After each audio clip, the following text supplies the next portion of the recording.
Does receiving Guru Diksha erase all sins? Chaturbhuj Dasji was giving a spiritual discourse. In the discussion, he mentioned that when someone takes Diksha or initiation, it marks a new birth for them, and their past sins no longer apply to them.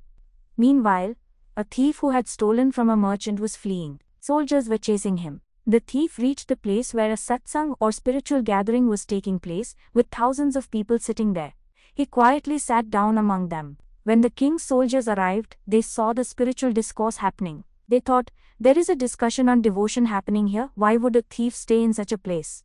And they left. This way the thief was saved. At the same time in the satsang it was being discussed how taking Diksha leads to a new birth and erases past sins. The thief takes Guru Diksha. When the satsang ended, the thief went to Chaturbhuj Dasji and asked, Maharaj, is it true that all sins are erased when one takes Diksha? I'm a great sinner, a thief, violent, and there is no sin I haven't committed. If I take Diksha, will I become sinless? Chaturbhuj Dasji replied, yes, after taking Diksha, you will become sinless. The thief pleaded, then please give me Diksha. Chaturbhuj Dasji thought to himself, this person is truly deserving of Diksha, for he is very sinful and violent in nature, but now he desires change. He immediately gave him Diksha, shaved his head, put a tulsi bead necklace around his neck, and applied the tilak. The thief gets caught. The day after receiving initiation, the thief was roaming about fearlessly. The wealthy merchant was out with his guards, searching for the thief. Suddenly he spotted the very same man. He told his guards, hey, that's the thief. The thief was captured and brought to the royal court.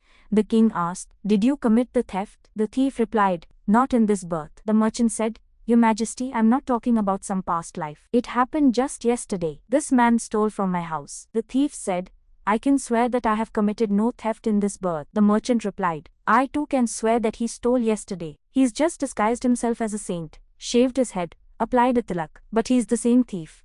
Now both stood firm on their oaths. The test of truth. At that time the traditional method of verifying truth was as follows. A piece of iron would be heated. A peepal tree leaf would be placed on the accused's hand, and a thin cotton thread would be tied over it. The accused would then be asked to hold the hot iron in that hand.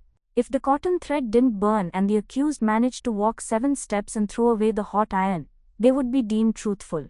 This same test was applied to the thief. Inwardly he recalled, my guru had said that initiation gives one a new birth. Then he declared aloud, I have not committed any sin in this birth. He walked 7 steps holding the hot iron and threw it away. Astonishingly, the cotton thread remained intact. It neither burned nor broke. Revelation of the truth, the thief's integrity. At this point the king turned to the merchant and said, You called him a thief? You've committed the offense of accusing such a great saint of theft. You deserve the death penalty. As soon as the mention of the merchant's execution came up, the thief immediately spoke. Your Majesty, no, he is also right. Please do not sentence him to death, for he is not the criminal. The real criminal is me. The king asked in astonishment, How can you be the criminal now? It has already been proven that you committed no theft in this birth. The thief replied, You are right, I haven't committed any theft in this birth, but the truth is I did steal just yesterday. The merchant is right. However, after that I received spiritual initiation. An initiation is like a new birth. That is why I can say with full sincerity that I have not committed any sin in this birth. Hearing this, the king was deeply moved and said, I must meet the saint, who transformed the life of even a thief like you. Conclusion. The true impact of spiritual initiation. All past sins are destroyed after spiritual initiation, provided no new sin is committed afterward. This story clearly shows that initiation marks the beginning of a new life. But it is only effective when a person sincerely resolves never to sin again. This thief, after receiving initiation, never lied or stole again. He said, Whatever I did before I did, but I will not do it again.